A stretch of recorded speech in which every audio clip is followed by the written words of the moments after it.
Our Singleton instance from being an eagerly loaded instance to being a lazy loaded instance is actually quite simple.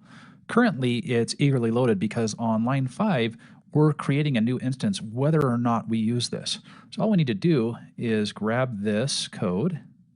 I'm going to copy it and change this to null. And then inside of our getInstance method, I'm going to do a simple null check and say if instance is equal to null, then create a new instance of it. It's a very small change, and I will tell you right now that this isn't thread safe. We're going to talk about that in the next demo, but just changing this to being lazily loaded can be a substantial performance improvement for your application. I'm going to save this, switch back to our demo, and run this.